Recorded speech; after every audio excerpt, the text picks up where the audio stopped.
கவர்ந்து கொண்ட இயேசுவின் அன்பு, என்னை கவர்ந்து கொண்ட இயேசுவின் அன்பு,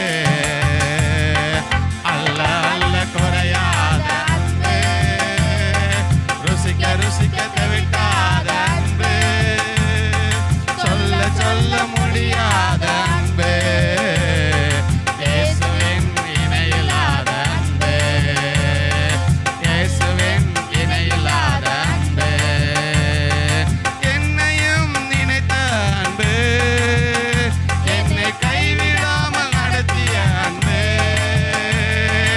என்னையும் நினைத்த அன்பு, என்னை கைவிடாமல் நடத்திய அன்பு, என்னை கவர்ந்து கொண்ட இயேசுவின் அன்பு, என்னை கவர்ந்து கொண்ட இயேசுவின் அன்பு, அல்ல அல்ல குறையாத அன்பு, ருசிக்க ருசிக்க தவிட்டாத அன்பு, சொல்ல சொல்ல முடியாத அன்பு, இயேசுவின் நல்லா பாடுங்க பாடுங்க, இயேசுவின் இணையில்லாத அன்பு, என்னையும் அபிஷேகித்த அன்பு, என்னை மாற்றிய அன்பு, என்னையும் அபிஷேகித்த அன்பு, என்னை அதிசயமாய் நடத்திய அன்பு, என்னை கவர்ந்து கொண்ட இயேசுவின் அன்பு, என்னை கவர்ந்து கொண்ட இயேசுவின் அன்பு, அல்ல அல்ல குறையாத அன்பு, ருசிக்க ருசிக்க தவிட்டாத அன்பு, சொல்ல சொல்ல முடியாத அன்பு, இயேசுவின் இணையில்லாத அன்பு, இயேசுவின் இணையில்லாத அன்பு, பாவங்களை மன்னித்த அன்பு, என்னை பரிசுத்தமாய் மாற்றிய அன்பு, பாவங்களை மன்னித்த அன்பு, என்னை பரிசுத்தமாய் மாற்றிய அன்பு, என்னை கவர்ந்து கொண்ட இயேசுவின் அன்பு, என்னை கவர்ந்து கொண்ட இயேசுவின் அன்பு, அல்ல அல்ல குறையாத அன்பு, ருசிக்க ருசிக்க தவிட்டாத அன்பு, சொல்ல சொல்ல முடியாத அன்பு, இயேசுவின் இணையில்லாத அன்பு, இயேசுவின் இணையில்லாத அன்பு, ஊழியத்தை கொடுத்த அன்பு, என்னை ஊழியனாய் மாற்றிய அன்பு, ஊழியத்தை கொடுத்த அன்பு, என்னை ஊழியத்தை மாற்றிய அன்பு, என்னை கவர்ந்து கொண்ட இயேசுவின் அன்பு, என்னை கவர்ந்து கொண்ட இயேசுவின் அன்பு, அல்ல அல்ல குறையாத அன்பு, ருசிக்க ருசிக்க ஷபா பா பா பா துரா பா பா பா பா பா சொல்ல முடியாத அன்பு, இயேசுவின் இணையில்லாத அன்பு, இயேசுவின் இணையில்லாத அன்பு, சொல்லுங்க, பாவங்களை மன்னித்த அன்பு, என்னை பரிசுத்தமாய் மாற்றிய அன்பு, பாவங்களை மன்னித்த அன்பு, என்னை பரிசுத்தமாய் மாற்றிய அன்பு, என்னை கவர்ந்து கொண்ட இயேசுவின் அன்பு, என்னை கவர்ந்து கொண்ட இயேசுவின் அன்பு, அல்ல அல்ல குறையாத அன்பு, ருசிக்க ருசிக்க தவிட்டாத அன்பு, சொல்ல சொல்ல முடியாத அன்பு, இயேசுவின் இணையில்லாத அன்பு, இயேசுவின் இணையில்லாத அன்பு, மறுபடியும் சொல்லுவோமா, பாவங்களை மன்னித்த அன்பு, என்னை பரிசுத்தமாய் மாற்றிய அன்பு, பாவங்களை மன்னித்த அன்பு, என்னை பரிசுத்தமாய் மாற்றிய அன்பு, என்னை கவர்ந்து கொண்ட இயேசுவின் அன்பு, என்னை கவர்ந்து கொண்ட இயேசுவின் அன்பு, அல்ல அல்ல குறையா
பாவ வாழ்க்கையிலிருந்து வெளியே வரும் நினைச்சோமா? நம்மலாம் நரகத்துக்கு நியமிக்கப்பட்டிருந்தவர்கள், மரணத்துக்கு நியமிக்கப்பட்டிருந்தவர்கள், சாபத்துக்கு நியமிக்கப்பட்டவர்கள். ஆனால் ஒரு நாள் நம்மளை தேடி வந்து பரிசுத்தமாய் நம்மளை மாற்றி இன்னைக்கு அவருடைய பிள்ளையாய் மாற்றி இருக்கிறார். இந்த அன்புக்கு ரோமரில் பார்க்கிறோம், நாம் பாவிகளாக இருக்கையிலே கிறிஸ்து நம்ம மேல் அன்பு கூர்ந்தார். பாருங்க, இந்த உலகத்தில் ஒரு டாடா, பிர்லா, அம்பானி இவங்களுக்கு மேலான ஒரு தேவன் நம்மளை பிள்ளையா தேர்ந்தெடுத்தாருன்னா, நீங்களாம் போனீங்கன்னா அம்பானி நம்மளை வீட்டுக்குள்ளே விடவே மாட்டார், டாடா பிர்லா வீட்டுக்குள்ளே விட மாட்டாங்க. ஆனால் அப்படிப்பட்ட ஒரு தேவன், அந்த டாட்டாவை பிர்லா அம்பானியை படைத்த தேவனே உங்களை என்னையும் பிள்ளையாய் மாற்றிக்கிறார். அல்லேலூயா! இதாங்க பெரிய சிலாக்கியம், இதுதான் பெரிய ஒரு மேன்மை. நான் எப்போயும் நினச்சி பார்ப்பேன், கர்த்தருடைய பிள்ளை நான் அவருடைய பிள்ளை, அவர் என் கூட இருக்கிறாரு. ஆண்டவரே நம்ம பக்கம் இருக்கும்போது பாருங்க, எதையும் நினச்சி நம்ம ஒரு நாளும் கவலைப்படக்கூடாது. ஆண்டோடைய அன்புல ஒருத்தவங்க நிறைஞ்சிட்டாங்கன்னா, நான் சொல்றேங்க, ஆண்டோடைய அன்பு ஒரு ஆள் நிரப்பப்பட்டாங்கன்னா ஆராதனைக்கெல்லாம் மிஸ் பண்ணவே மாட்டாங்க. என்னை கவர்ந்து கொண்ட இயேசுவின் அன்பு, என்னை கவர்ந்து கொண்ட இயேசுவின் அன்பு, அல்ல அல்ல குறையாத அன்பு, ருசிக்க ருசிக்க தவிட்டாத அன்பு, சொல்ல சொல்ல முடியாத அன்பு, இயேசுவின் இணையில்லாத அன்பு, இயேசுவின் இணையில்லாத அன்பு, என்னையும் நினைத்த அன்பு, என்னை கைவிடாமல் நடத்திய அன்பு.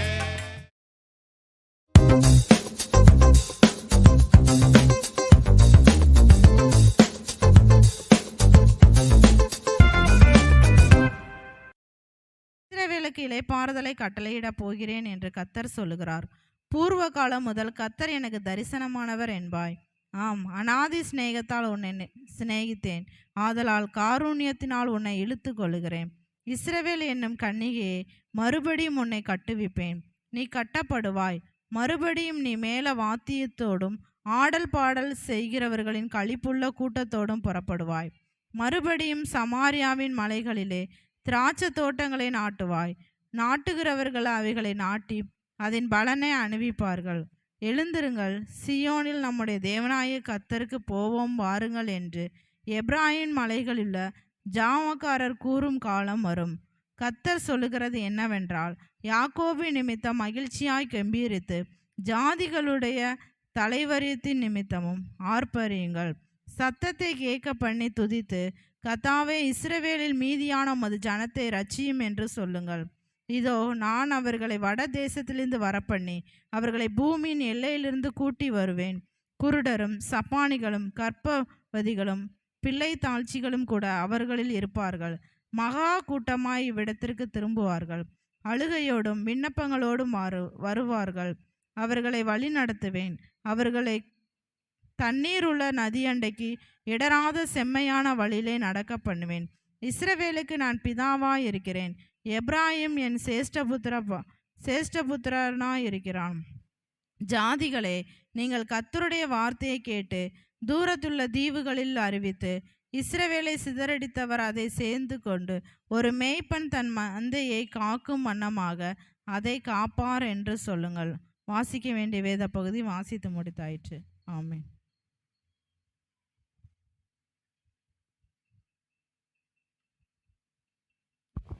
ஹல்லேலூயா, அல்லேலூயா, ஹல்லேலூயா, அல்லேலூயா. எங்க சிஸ்டர் உங்க வீட்டில் ஆளை காணா? வெளியே போயிட்டாங்களா? கேதமாயிருச்சா? சரி. நம்ம ஒரு வேத பகுதியை நம்ம வாசிக்க எடுக்க போகிறோம். எரேமியா 31ஆம் அதிகாரத்தை எடுத்துக்கொள்ளுங்க. 3வது வசனத்தை வாசிங்க. பூர்வ காலம் முதல் கர்த்தர் எனக்கு தரிசனமானார் என்பாய். ஆம், அநாதி சிநேகத்தால் உன்னை சிநேகித்தேன், ஆதலால் காருண்யத்தால் உன்னை இழுத்து கொள்கிறேன். நம்ம ஜெபம் பண்ணுவோம். இந்த காலை வேளையிலும் ஆண்டவரே, வர முடியாதவர்களுக்காக நாங்கள் ஜெபிக்கிறோம். தொடர்ந்து அப்பா மை ஸ்தோத்திரம், அவர்கள் வர கிருபை செய்யும்படி தேவன்தாமே மை துதிக்கிற ராஜா. இந்த நாளிலும் ஆண்டவரே, உம்முடைய பரிசுத்த ஆராதனைக்காக நீர் எங்களுக்கு காட்டின அந்த அன்புக்காக ஆண்டவரே உம்மை துதிக்கிறோம். வர முடியாத சில தடைகள் இருந்தாலும் எடுத்து போடும்படி நாங்கள் செபிக்கிறோம் ராஜா. உடைய கரத்தில் தொடர்ந்து ஒப்பு கொடுக்குறோம். வார்த்தைகளை கேட்க எங்களுக்கு உதவி செய்யும்படி செபிக்கிறோம் நல்ல பிதாவே. மறுபடியும் வாசிங்க ஸ்டார். பூர்வ காலம் முதல் கர்த்தர் எனக்கு தரிசனமானார் என்பாய். ஆதலால் ஆம், அநாதி சிநேகத்தால் உன்னை சிநேகித்தேன், ஆதலால் காருண்யத்தால் உன்னை இழுத்து கொள்கிறேன். ஆண்டவர் நம்மளை பார்த்து சொல்லக்கூடிய ஒரு அழகான வசனம், அநாதி சிநேகத்தால் உன்னை சொல்லுங்க என்ன செஞ்சாரா? சிநேகித்தேன், காருண்யத்தினால் உன்னை இழுத்து கொண்டேன். பாருங்க, முடிவில்லாத இந்த உலகத்துல ஒரு அன்பு இருக்குன்னா, ஒரு நிகர் இல்லாத ஒரு அன்பு, ஒரு சுயநலம் இல்லாத ஒரு அன்பு இருக்கு. யாருன்னு கேட்டீங்கன்னா, அந்த ஆண்டவர் நம்மளை பார்த்து சொல்றாரு, அநாதி சிநேகத்தால் உன்னை என்ன பண்றேன்? சிநேகிக்கிறேன், காருண்யத்தினாலே உன்னை இழுத்துக் கொள்கிறேன் என்று கர்த்தர் சொல்லுகிறார். இந்த உலகம் அன்புக்காக ஏங்குகிற ஒரு உலகம். மிருக ஜீவன்கள் அன்புக்காக ஏங்குது, பறவைகள் அன்புக்காக ஏங்குது. இந்த உலகத்துல ஒவ்வொரு சிருஷ்டி அன்புக்காக ஏங்குது. இந்த உலகத்துல இருக்கிற எல்லாருமே அன்புக்காக ஏங்குதாங்க. அந்த அன்பு யார்கிட்ட கிடைக்கும்? அந்த ஃபியர் இல்லாத அன்பு, அந்த உண்மையான அன்பு யார்கிட்ட இருக்கும் சொல்லுங்க? அது யார்கிட்ட இருக்கும்? தேவன் இடத்துல தான் இருக்கும். அல்லேலூயா, அல்லேலூயா. இது கிரேக்கையில், அதாவது கிரேக்க பதத்தில் அன்புக்கு பல பெயர்களை வச்சாங்க. அன்புக்கு பாருங்க, ஒரு உண்மையான அன்பை ஒரு மனுஷியோ ஒரு மனுஷனோ தர முடியாது. ஆனால் உண்மையான அன்பு யார்கிட்ட தான் இருக்கு? அதெல்லாம் ஒரு லிமிட்டாக இருக்கும். மனுஷனுக்கிட்டே ஒரு மனுஷிக்கிட்ட இருக்கிற அன்பெல்லாம் எப்படி இருக்கும்? ஒரு லிமிட்டு, ஒரு சுயநலம் இருக்கும். ஆனால் தேவன் அன்பு அப்படிப்பட்டதில்லை. அது எப்படிப்பட்ட அன்பு? அது சுயநலம் இல்லாத அன்பு. கிரேக்க பதத்தில் அன்புக்கு பல பேர்களை வச்சாங்க. ஸ்டாச் அப்படின்னு சொன்னாங்க, STORG, டாஸ் அப்படின்னு, அது ஒரு அன்பு. ஈரோஸ் என்கிற ஒரு அன்பு, ஃபீலியா என்கிற ஒரு அன்பு.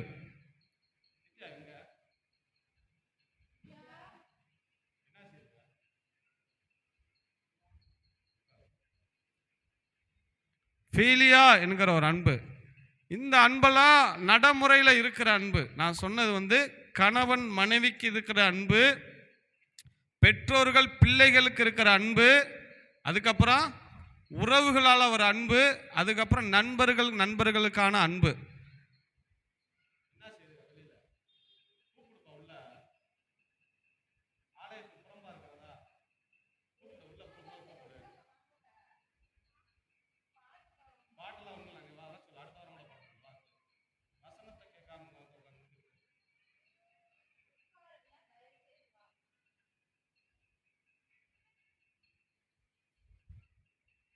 வாங்க,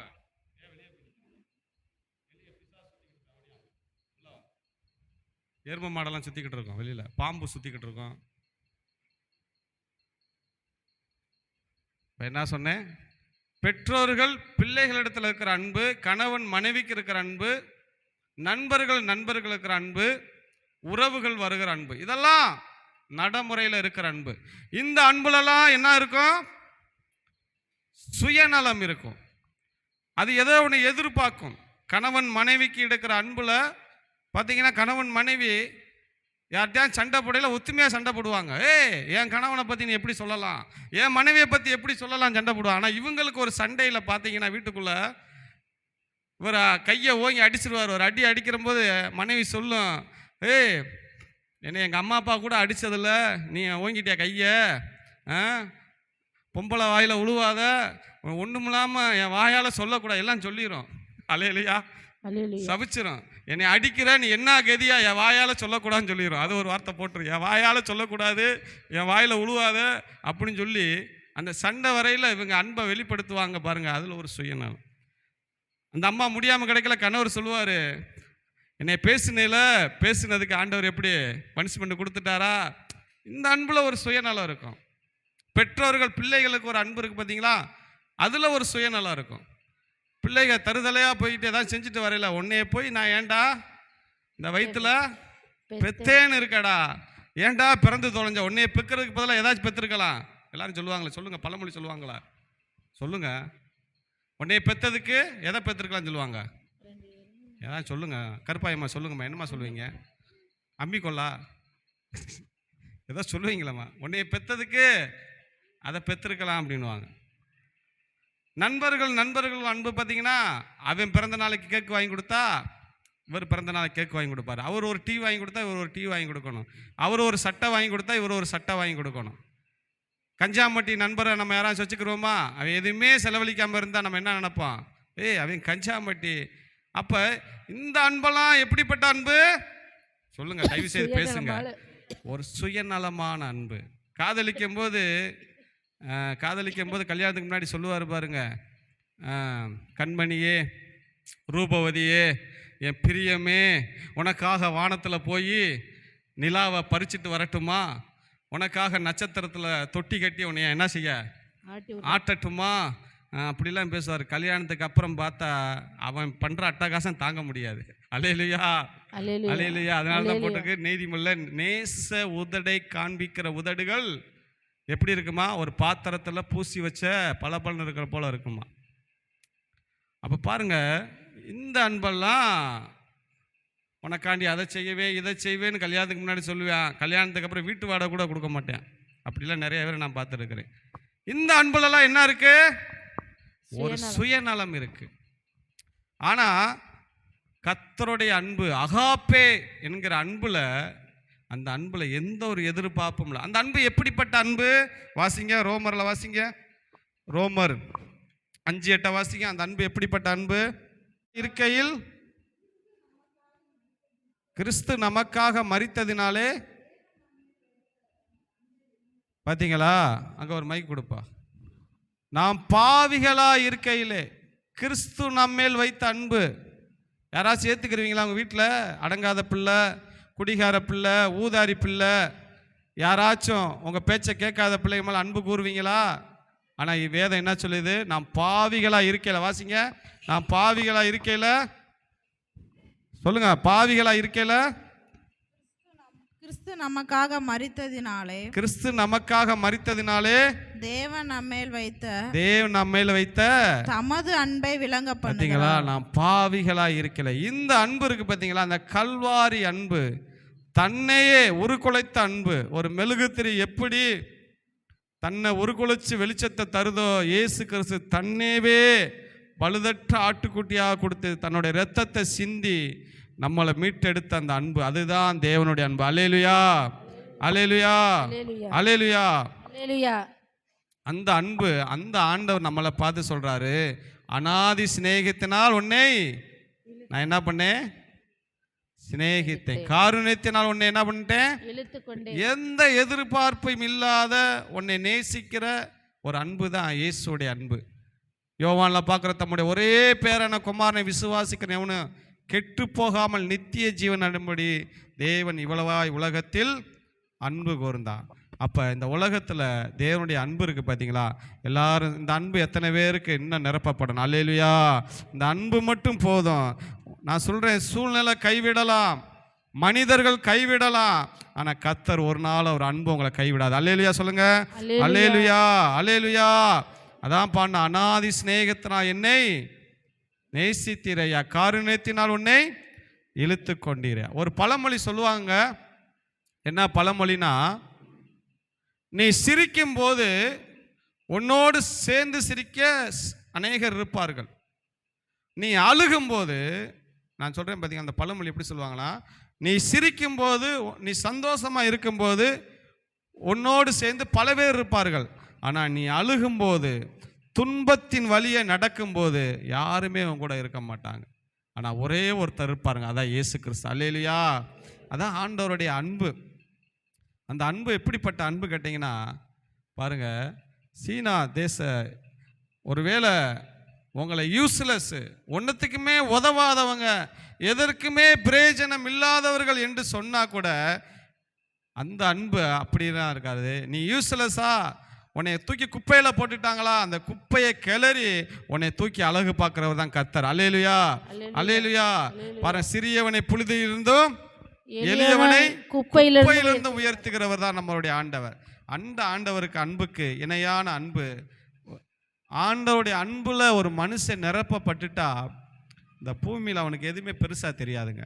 பாவ பழக்கம், சிற்றின்பங்கள் எந்த காரியமும் தேவ அன்பால் ஒரு மனுஷன் நிரப்பப்பட்டா போதும், அவனுக்கு அந்த பூமியில எதுவுமே பெருசா தெரியாது. அல்லேலூயா, அல்லேலூயா. தேவன் அன்புல ஒரு மனுஷன் நிரப்பப்படணும். சில பேர் சொல்லுவாங்க, சார் அவர் அப்படி செய்கிறாரு, இவர் இப்படி செய்கிறாரு. கண்டிக்கணும், கண்டிச்சாலும் திருந்த மாட்டாங்க, நீ சொன்னாலும் திருந்த மாட்டாங்க. அவங்க தேவ அன்பால நிரப்பப்படணும். அல்லேலூயா, அல்லேலூயா. பாருங்க, சீனா தேசத்துல ஒரு வல்லமையான ஒரு ஊழியர் இருந்தார். அவர் பேர் யூன். அந்த தேவ மனுஷன் பேர் யூன். அவர் பேர். அவர் இயேசுவை சுவிசேஷ அறிவித்தனால சீனா கம்யூனிஸ்ட் கட்சிகள் அவரை சிறைச்சாலையில் 3 தடவை போட்டாங்க. 4ஆவது தடவை அவரை தூக்கி உள்ளே போடும்போது அவங்க சொன்னாங்க, அந்த அதை போட்டு விடுங்கப்பா. அவங்க சொன்னாங்க, இந்த யூனை இப்படியே நம்ம உள்ளே விட்டுக்கிட்டு வெளியே விட்டோம்னா அவன் மறுபடியும் சொல்லிக்கிட்டே இருப்பான், இவனுக்கு கடுமையான பனிஷ்மெண்ட் கொடுக்கணும். அதுக்கு நம்ம என்ன செய்வோம் கேட்டிங்கன்னா, அதே ஒரு சிறைச்சாலையில் ஒரு முரடன் இருந்தான். பார்க்க கொடூரமாக, கண்ணெல்லாம் ரத்த கண்ணு, அநேக கொலைகள் செஞ்சு மிருக மாதிரி இருப்பான். அவனை பார்த்தா பயப்படுவாங்க. போலீஸுக்காரரே அவனை பக்கத்தில் போக மாட்டாங்க. அப்படிப்பட்ட ஒரு மனுஷன் ஒரு செல்லுக்குள்ளே போட்டு வச்சுருந்தாங்க. அவனை போலீஸுக்காரர் பக்கத்தில் போனால் அடிச்சு பிடிவான். அவன் யாருக்குமே அடங்காமல் ஒரு முரடனாக வாழ்ந்துனேன். அவனை தூக்கி இந்த யூனை அந்த சிறைச்சாலையில் போட்டாங்க. அவனுக்கு என்ன லஞ்சு கொடுப்பாங்க கேட்டிங்கன்னா, 1 கப்பு சூப்பும் 1 ரொட்டியும் கொடுப்பாங்க. அந்த 1 கப்பு சூப்பும் அந்த ரொட்டியும் அந்த முரடையும் சாப்பிட்டு அவனுக்கு வயிறு பத்தாது. அசிங்கமாக வைவியான். போலீஸுக்கான கெட்ட வார்த்தையில் கோவத்தில் கத்துவியான். இந்த யூனை தூக்கி அங்கே போட்டுட்டாங்க. இவன் அவன் கையாலே அடிபட்டு சாகட்டும்னான்னு போட்டாங்க. இந்த ஊழியக்காரர் அந்த சிறைச்சாலையில் போய் இருந்தார். அப்போ 1 கப்பு சூப்பும் 1 ரொட்டி துண்டும் அவருக்கு கொடுத்த மாதிரி யூனுக்கும் கொடுத்தாங்க. இப்போ இந்த முரடை வாங்கி கத்துறியான் பசியில். அப்போ யூனு போய் பார்த்தார். அவன் முகத்தை பார்த்துட்டு, சார் இந்த சூப்பையும் இந்த ரொட்டி துண்டு நீங்கள் சாப்பிடுங்க சார். நானே அவன் பார்த்தேன். அப்போ நீ சாப்பிட்லையா அப்படின்னு கேட்டேன். இல்லை சார், நான் பசி தாங்கி கொள்கிறேன், நீங்கள் சாப்பிடுங்க அப்படின்னு சொல்லிட்டு கொடுத்தோடனே அவனுக்கு ஒன்றுமே புரியல. வாங்கி அதையும் சாப்பிட்டுட்டு படுத்துட்டான். மறுநாள் அதே மாதிரி இவனுக்கு 1 கப்பு சூப்பு, அவருக்கு 1 கப்பு, 2 பேத்துக்கு அதே மாதிரி கொடுக்குறாங்க. இவனு மறுநாள் சொல்கிறான், சார் இங்கே இருங்க, இது 1 நாளைக்கு 1 நேரம் தான் கொடுப்பாங்க, 3 நேரமும் இப்படி தான் கொடுப்பாங்க, ஒன்று தான் கொடுப்பாங்க. மறுநாளும் கொடுக்கல. இவனு சொன்னான், சார் இன்னைக்கு இதை சாப்பிடுங்க சார் அப்படின்னு. அவர் சொன்னார், நேற்று தான் சாப்பிடல, இன்னைக்கு நீ சாப்பிட்லையா? இல்லை சார், நான் பசி தாங்கிடுவேன், நீங்கள் சாப்பிடுங்க அப்படின்னு. இவன் வாங்கி சாப்பிட்டுட்டு அவனுக்கு ஒன்றுமே புரியலை. அந்த ஆளுக்கு என்னடா இவன் இப்படி பண்ணிக்கிறிக்கான்னு. நைட்டில் தூங்கையில் நடுச்சாமத்தில் யூனு தூக்கத்தில் புலம்புறாரு. ஐயோ பசிக்குதுன்னு. இந்த முரடன் பார்க்குறியான், என்னடா பசி தாங்கிட்டு இவன் பசிக்குன்னு. இவன் கண் கலங்கிட்டான் பாருங்க இந்த முரடன். 3ஆவது நாள் அதே மாதிரி கொடுத்தப்ப, யூனு போய் கொடுத்தப்ப அவன் கேட்டான், யாரு நீ? என் மேலே ஏன் இவ்வளோ அன்பு கூறுற? என் தாய் தகப்பன் என் கூட சுத்தினவங்க, என் கூட வாங்கி தின்னவங்க கூட என்னை மறந்துட்டு விட்டாங்க, எவனுமே அன்புல நீ யார் அப்படின்னு கேட்டப்ப பார்த்தா யூனு சொன்னார், கல்வாரி அன்பை சொன்னார். சார் 2000 வருஷத்துக்கு முன்னாடி அந்த இயேசு கிறிஸ்து எனக்குள்ள தன்னுடைய கல்வாரி சிலுவையில் தன்னுடைய இரத்தத்தையே சிந்திட்டாரு சார். அவர் சிந்தினால எவ்வளோ பெரிய பாவியாக இருந்தாலும், நீங்கள் கொலகானாக இருந்தாலும் அந்த ரத்தம் இன்னைக்கு உங்கள் கழுவ சுத்தமாக இருக்குது சார். அந்த இயேசு எனக்குள்ளே இருக்கிறனால சார் உங்கள் மேலே அன்பு கூறுறேன். அந்த தெய்வம் உங்களே நேசிக்கிறார் சார். நீங்கள் முரடனாக இருந்தாலும், எத்தனை கொலை பண்ணாலும் உங்களை மன்னிக்க அவர் ரெடியாக இருக்கிறார். இன்றைக்கி பரிசுத்த பிள்ளையாக நீங்கள் மாறலாம் சொன்னோன்னே உடனே அந்த முரடன் பார்த்தியா, அப்படிப்பட்ட ஒரு தெய்வம் இருக்கிறாரா? அன்பே இல்லாத எனக்கு அந்த தெய்வம் வேணும், நான் என்ன செய்யணும் அப்படின்னு கேட்டான். நீங்கள் முழங்கால் படிடுங்கன்னு சொல்லி அவனை முழங்கால் படி விடுச்சு. யூன் அவனுக்காக ஜெபம் பண்ணப்ப பாருங்க, அந்த சிறைச்சாலையில் அவன் கதறினான், அழுதான். அந்த முரடை அழுது புரண்டு தேவ அன்பால் நிரப்பப்பட்டு, அதுக்கப்புறம் பாருங்க அவனுடைய முகத்தில் இருள் விலகி போயிடுச்சு.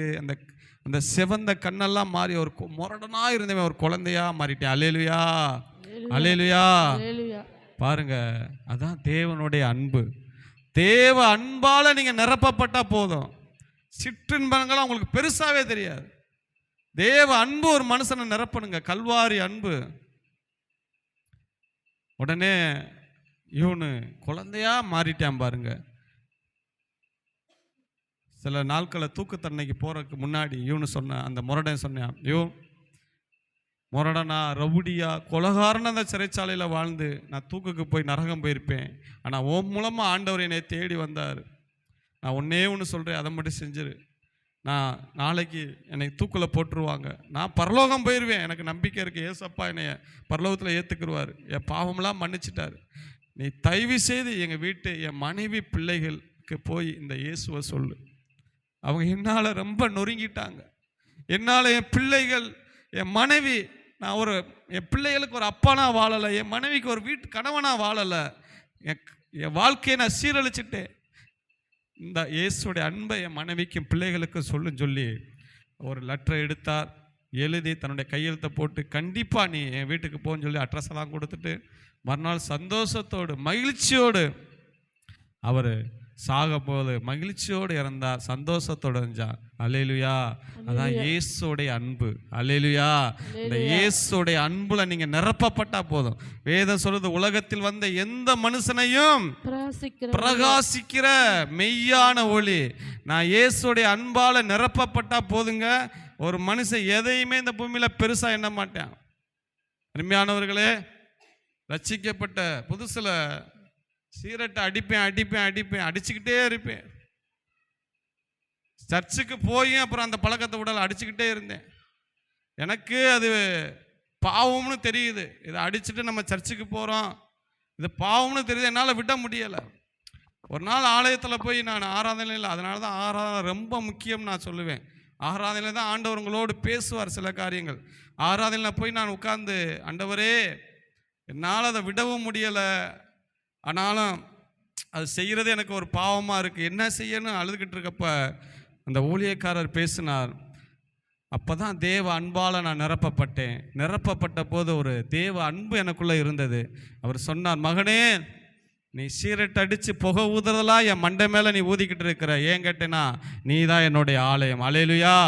நீ தான் என்னுடைய ஆலயம், என் ஆலயத்துக்குள்ளே நீ புகையை ஊதுறியே அப்படின்னு சொல்லி அந்த வேலையில் நான் கதறி அழுது ஆண்டவர்கிட்ட பாருங்க அறிக்கையிட்டு மன்னிப்பு கேட்டு ஈஸியாக அந்த பாவத்தை நான் ஜெயிச்சேன். அல்லேலூயா. அதான் தேவ அன்பால் நிரப்பப்படணும். தேவ அன்பால் ஒரு மனுஷன் நிரப்பப்பட்டா போதுங்க, இந்த உலகத்தின் சிற்றும்பங்களாம் அவனுக்கு பெருசாகவே தோணாது. பாடு, உபத்திரம், பிரச்சனைலாம் அவனுக்கு பெருசாக தோணாது. அதான் தேவ அன்பு. அதுக்கப்புறம் பாருங்க, அவர் இறந்துட்டார். அதுக்கப்புறம் இவனு சிறைச்சாலையிலேருந்து கொஞ்ச நாள் கழிச்சு வெளியே போய் அவங்க வீட்டுக்கு போனார். அந்த அட்ரஸை கண்டுபிடிச்சி அந்த வீட்டுக்கு போய் மனைவி பிள்ளைகளை பார்த்து சொன்னார், இந்த மாதிரி உங்கள் கணவர் இயேசுவை ஏற்றுக்கொண்டு அவர் பரலோகத்துக்கு போயிட்டாருன்னு சொல்லி லெட்டரை கொடுத்து, லெட்டரை வாங்கி பார்த்தாங்க மனைவி பிள்ளைகள். மனைவிட்ட சொன்னார், உன்னை மன்னிச்சுக்கம்மா, உனக்கு நல்ல புருஷனாக கிடையாது. பிள்ளையை பார்த்து பிள்ளைகள் படித்தாங்க, கண்ணீர் வடித்தாங்க பாருங்கள். மனைவி பிள்ளைகளை பார்த்து சொன்னார், பேரை சொல்லி, உங்களுக்கு ஒன்று நல்ல அப்பனா இல்லை, ஆனால் நான் செஞ்ச பாவத்துக்கு இயேசுக்கு இந்த என்கிட்ட கிடைக்காத அன்பு, அந்த கல்வாரி அன்பு உங்களுக்கு கிடைக்கும். தயவு செய்து இயேசுவை ஏற்றுக்கொள்ளுங்க. ஒரு நாள் நீங்கள் வரும்போது என்னைய பார்ப்பீங்கன்னு சொல்லி அந்த மனைவி அந்த பிள்ளைகள் கதறினார்கள். உடனே இவனு முழங்கால் படியிட்டு அவர்களுக்கு செவம் பண்ணினா தேவ அன்பால் நிரப்பப்பட்டார். அல்லேலூயா. அதுதான் தேவ அன்பு. அல்லேலூயா. அல்லேலூயா. கல்வாரி அன்பு என்பது சாதாரணமல்ல, தன்னையே விரைக்கிரயமா செலுத்தினார்.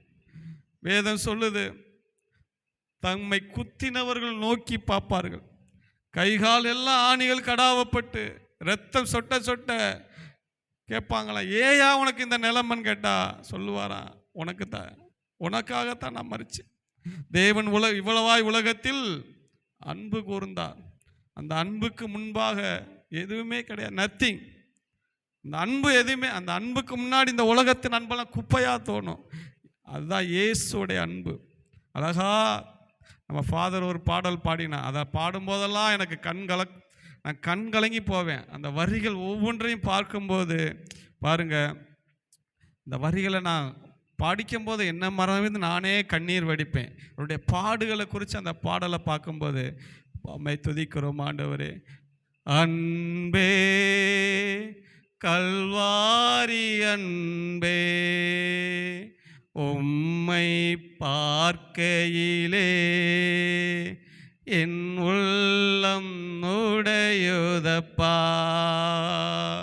அன்பே கல்வாரி அன்பே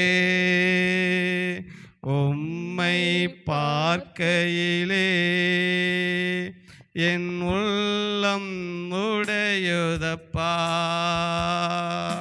தாகம் தாகம் என்றீ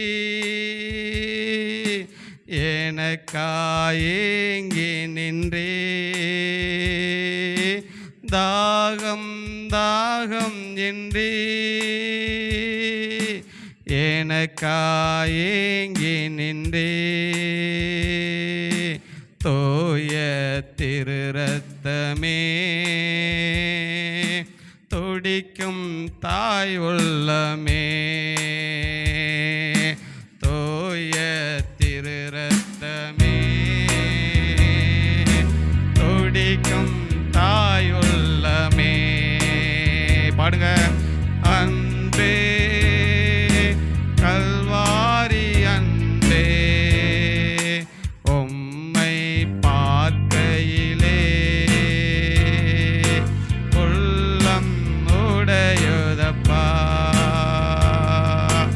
அன்பே கல்வாரி அன்பே உம்மை பார்க்கையிலே உள்ளம் உடையுதையா. அணைக்கும் கரங்களிலே ஆணிகளா சுவாமி. அணைக்கும் கரங்களிலே ஆணிகளா சுவாமி. நினைத்து பார்க்கையிலே நெஞ்சம் உருகுதையா.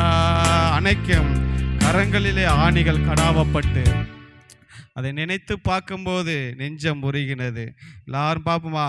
காயங்கள் பார்க்கின்றே கண்ணீர் வடிக்கின்றே. காயங்கள் பார்க்கின்றே கண்ணீர் வடிக்கின்றே. தோய திரு ரத்தமே துடிக்கும் தாயுள்ளமே. மை துதிக்கிறோம் ஆண்டவரே. அந்த அன்பு விலையேற பெற்றது. தன்னையே சிலுவையிலே பலியாக கொடுத்த அன்பு. அந்த அன்புக்கு நிகரான ஒரு அன்பு இந்த பூமியிலே கிடையாது. பாருங்க, அந்த ஆண்டவருடைய அன்பு எப்படியெல்லாம் அந்த அன்பை நம்ம அந்த அன்பால் நிரப்பப்படணும். ஒவ்வொரு நாளும் நிரப்பப்படணும். கல்வாரி அன்புக்கு முன்பாக ஒரு மனுஷன் மண்டியிட்டு தான் ஆகணும். அவன் எவ்வளவு பெரிய பாவியாக, எவ்வளவு பெரிய அவன் துஷ்டனாக இருந்தாலும் கல்வாரி அன்பு ஒரு மனிதனை சந்திக்கும் போது அவன் மாறிதான் ஆக வேணும். ஆட்டோ சங்கர் என்கிற ஒரு கொலைகாரனை எல்லாத்துக்கும் தெரியும். அநேக பெண்களை கொன்று செவுத்துல புதைச்சு ஆத்துல வீச அந்த ஆட்டோ சங்கரை கத்தர் சந்தித்தார். அல்லேலூயா. கடைசி காலத்தில் ஆட்டோ சங்கர் இயேசுவை ஏற்றுக்கொண்டார். கண்ணதாசன் பல பாடல்களை எழுதி கண்ணதாசன் கடைசியில் இயேசுவின் காவியம் என்று எழுதினார். இதெல்லாம் பாருங்க, நம்முடைய இயேசுடைய அன்பு. இந்த தேவ அன்பு எப்பொழுதும் நீங்கள் நிரப்பப்படணும். இந்த அன்பு பாருங்க எல்லாத்தையும் மாற்றக்கூடிய அன்பு. வேதத்தில் ஒரு மனிதனை தொட்ட 3 அன்பு நான் இன்னைக்கு காட்ட போகிறேன். அந்த 3 அன்பு வேதத்தில் ஒரு மனிதனை தொட்ட 3. அது யாருன்னா பேதுரு.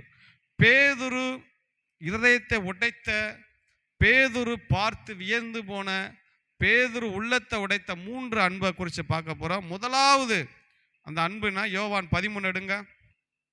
யோவான் படிங்க. போஜனத்தை விட்டெழுந்து வஸ்திரங்களை பக்கத்துல கழற்றி வைத்து 147 போஜனத்தை விட்டெழுந்து வஸ்திரங்களை கழற்றி வைத்து ஒரு சீலையை எடுத்து அறையிலே கட்டிக்கொண்டு பின்பு பாத்திரத்தில் தண்ணீர் வார்த்து சீஷருடைய கால்களை கழுவவும் தாம் கட்டிக்கொண்டிருந்த சீலையினால் துடைக்கவும் தொடங்கினார். அவர் சீமோன் பேதுருவின் இடத்தில் வந்தபோது அவன் அவரை நோக்கி, ஆண்டவரே, நீர் என் கால்கள் கழுவலாமா என்றான். இயேசு அவனுக்கு பிரயுத்தரமாக, நான் செய்கிறது இன்னதென்று இப்பொழுது நீ அறியாய், இனிமேல் அறிவாய் என்றார். பேதுரு அவரை நோக்கி, நீர் ஒரு காலும் என் கால்களை கழுவப்படாது என்றான். இயேசு அவனுக்கு பிரயுத்தரமாக, நான் உன்னை கழுவாவிட்டால் என்னிடத்தில் உனக்கு பங்கில்லை என்றார். அதற்கு சீமோன் பேதுரு, ஆண்டவரே, என் கால்களை மாத்திரமல்ல, என் கைகளையும் என் தலையும் கூட கழுவ வேண்டும் என்றான்.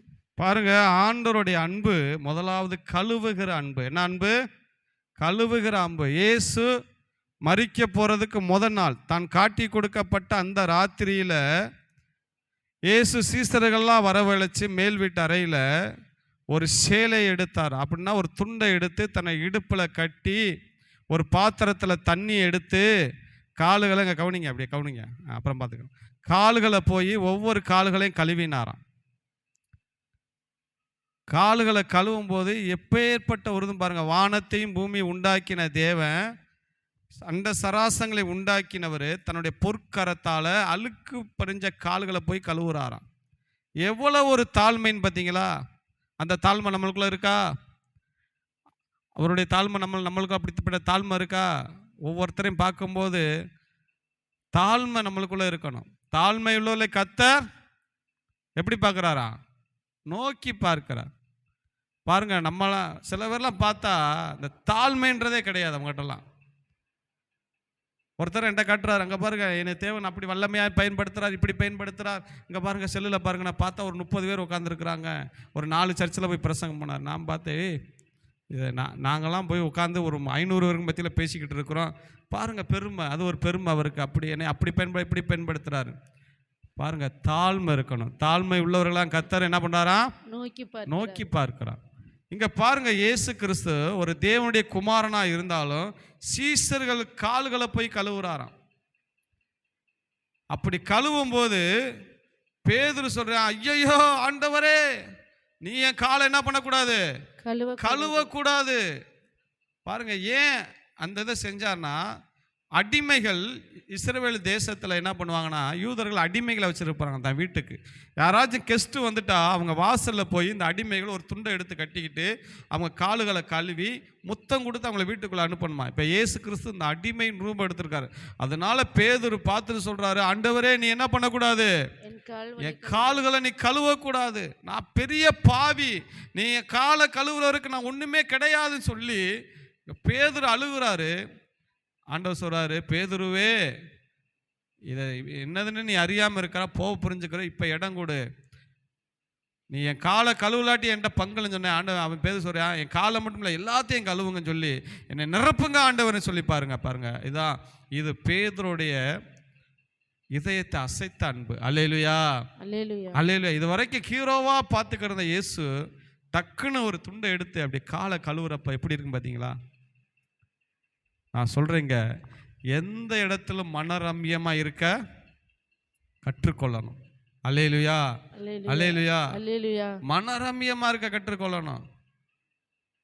அங்கே மேலே உட்காந்துருப்பேன், இங்கே வந்து மாப்பு போட்டுக்கிட்டு இருப்பேன். அல்லேலூயா, அல்லேலூயா. ராணியம்மாலாம் பார்ப்பாங்க, கருப்பாயம்மா காத்தம்மாலாம் பார்க்கும். இங்கே மாப்பு போட்டு இங்கே ஒரு விளக்க மாற்ற வச்சு கூட்டிக்கிட்டு இருப்பேன். நான் அப்படி உயரத்தில் இருந்து நான் அதெல்லாம் பண்ண மாட்டேன். எல்லா இடத்துல எதை செய்தாலும் மனரம்யம், அதான் தாழ்மை. அந்த தாழ்மை நம்மளுக்குள்ளே இருக்கணும். ஒரு குடிசை வீட்டுக்குள்ளே ஒரு பாட்டியம்மா ஒரு குடிசை வீட்டுக்குள்ளே போய் ஜெபம் பண்ண போனோம். அந்த வீடை பார்த்தா உட்காரவே இடமில்ல, தரையில் சாணி போட்டு பூசி இருந்துச்சு. அந்த அம்மா பார்த்துட்டு, எங்கள் வீட்டிலலாம் நீங்கள் தண்ணி குடிப்பீங்களா அப்படின்னு கேட்டுச்சு. அம்மா தண்ணியை கொடுங்கம்மா. குடித்தோம். அல்லேலூயா. 2-3 பேர் உள்ளே வரலை. என்ன அடிக்குதான் சொல்லுங்க, என்ன அடிக்குதான்? சுமல் இப்படியே பார்த்தேன். ஆமாம், பெரிய டாட்டா பிள்ளை அவர். நீ இருந்த இருப்பில் எங்களுக்கு தெரியாது. 2 ஊழியக்காரங்க வீட்டுக்குள்ளே உள்ளே வரலங்க, வெளியே நின்றுக்கிட்டாங்க. சுமல் அப்படின்னா பார்த்தேன், நீ இருந்த இருப்பில் எங்களுக்கு தெரியாதா? அவங்க அம்மா கருவாட்டு வித்துக்கிட்டு இருந்துச்சு. அல்லேலூயா. நீ இன்னைக்கு ஒரு பேண்ட் சட்டை போட்டு நீ போட்டால் நீ பெரிய ஆளா? அது ஒரு பாட்டியம்மா நம்மளை தேவதூதர்களாக பார்த்து உள்ளே கூப்பிடுங்க. உள்ளே போய் அங்கனுக்குள்ளே சம்மளங்காலை போட்டு அங்கனுக்குள்ளே தண்ணியை குடிச்சிட்டு பாருங்க, அதுதான் தாழ்மை. அல்லேலூயா. ஏன் அந்த தாழ்மை இருக்கணும் தெரியுமா? நம்மளை உண்டாக்கிற இயேசு கிறிஸ்து எப்படி ஆகிட்டாரு? அடிமையின் ரூபம் எடுத்தாராம். அடிமை தாங்க காலை கழுவணும். அடிமை தான் காலை கழுவணும் இஸ்ரேல் தேசத்தில். இயேசு கிறிஸ்து காலை கழுவணும், அவர் அடிமையின் ரூபம் எடுத்துட்டார். ஒரு சர்ச்சில் ஒரு பிள்ளை போய் அழுதுட்டு வருது சிபிஎம்மில். என்னப்பான்னு கேட்டால் கருப்பு ட்ரெஸ் போட்டு போயிருச்சான். அந்த ஊழியக்காரர் அந்த பிள்ளைய பார்த்து பிசாசுன்ட்டாரான். இங்கே நடந்தது, மதுரையில் நடந்தது. கருப்பு ட்ரெஸ்ஸு போட்டு சுடிதார் போட்டு போனோடனே அந்த பிள்ளை, அந்த ஊழியக்காரர் எல்லாரும் முன்னாடி சொன்னாராம், ஏய் பிசாசு அதெல்லாம் போட்டு வரக்கூடாது. நான் சொன்னேன், அப்போ அவர் சர்ச்சில் 2 ஸ்பீக்கர் இருக்கும்ல, அது என்ன கலரில் இருக்கும்? நீங்கள் தான் சொல்லணும். என்ன கலரில் இருக்கும்? கருப்பு கலர். அதை தூக்கி வெளியே போட சொல்லு. கீபோர்டு என்ன கலரில் இருக்கும்? கருப்பு கலர். அதையும் தூக்கி வெளியே போட சொல்லு. கீபோர்டு ஸ்டாண்டு என்ன கலரில் இருக்கும்? கருப்பு கலர். அதையும் தூக்கி வெளியே போட சொல்லு. அப்புறம் அவர் முடி என்னவா இருக்கும்? மொட்டை எடுக்க சொல்லு. அப்போ உங்கள் பாஸ்டர் என்ன கலர்னு கேட்டேன். அவர் கண்ணங்கருப்பார். அப்புறம் அவரையும் தூக்கி என்ன பண்ணுற? வெளியே போட்டுரு. அல்லேலூயா. பிசாசு புறாத்தையும் தூக்கி என்ன பண்ணு? பிசாசை புறா வெளியில போ. கருப்பு ட்ரெஸ் போட்டா பிசாசா? எங்கேயா கண்டுபிடிச்சிங்க? பைபிள் என்ன கலருங்க? கருப்பு கலர். என்ன கலர்? கருப்பு கலர். ஏன் கருப்பு கலரில் கொடுத்தாங்க பைபிளை? வக்கீல்லாம் என்ன வச்சுருப்பாங்க தெரியுமா? கருப்பு ட்ரெஸ்ஸு. வக்கீல் பூரா, லா படித்தவங்க பூரா கருப்பு ட்ரெஸ்ஸு போட்டிருப்பாங்க. இந்த கருப்பு புஸ்தகம் தான் சட்ட புஸ்தகம். அல்லேலூயா. அப்போ பாருங்க, கருப்பு ட்ரெஸ்ஸு போட்டால் அவனுக்கு பிசாசா? இயேசு கிறிஸ்து பாருங்க, தாழ்மையின் ரூபம் எடுத்தா. இது பேதுருடைய உள்ளத்தா அசைச்சிச்சு. இயேசுவே, நீங்க பெரிய தேவகுமாரா இருந்தோம், ஏன் காலை கழுவுறீங்க? திடீர்னு அம்பானி டாடா பிர்லா உங்க காலை கழுவுனா எப்படி இருக்கும்? எப்படிங்க இருக்கும்? பக்கத்தில் விடுவாங்களா? பக்கத்தில் போக முடியுமா நீங்க? ஆனா அதுதான் பேதுரு அசைஞ்சு போறான். இவ்வளவு பெரிய ஆண்டவர், தேவனுடைய குமாரன், நீங்க என் காலை கழுவலாமா? பாருங்க, அதான் தாழ்மை. என்ன? அல்லேலூயா, அல்லேலூயா. நல்லா உயர்ந்து இருந்தாலும் நம்மளுக்குள்ள என்ன இருக்கணும்? தாழ்மை இருக்கணும். நல்லா பாட்டு படிச்ச ஒரு திறமை வந்தா சிலர்லாம் பிடிக்க முடியல. நல்ல ஒரு திறமை கொடுத்தா அவங்க பெருமையை பார்க்கணும், அவங்க பெருமைகள், அவங்க இதெல்லாம் பார்க்கணும். ஒரு நாளும் வாழ்க்கையில் பெருமை இருக்கக்கூடாது. இப்போ முதலாவது பேதுருடைய உள்ளத்தை அசைத்தது இந்த கால் கழுவுற மேட்ரு. ரெண்டாவது நம்ம பார்க்க போகிறோம். வேமா எடுங்க, முடிச்சிருவோம். ரெண்டாவது லூக்காவை எடுங்களேன். 54 வாசிங்களேன். லூக்கா 22.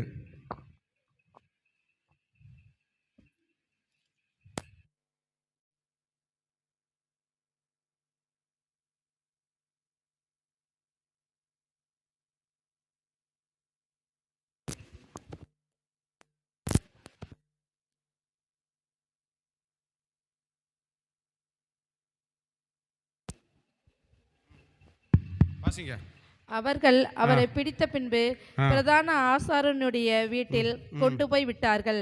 பேதுருவும் தூரத்திலே பின் சென்றான். அவர்கள் முற்றத்தின் நடுவிலே நெருப்பை மூட்டி அதை சுற்றி உட்கார்ந்த போது பேதுருவும் அவர்கள் நடுவிலே உட்கார்ந்தான்.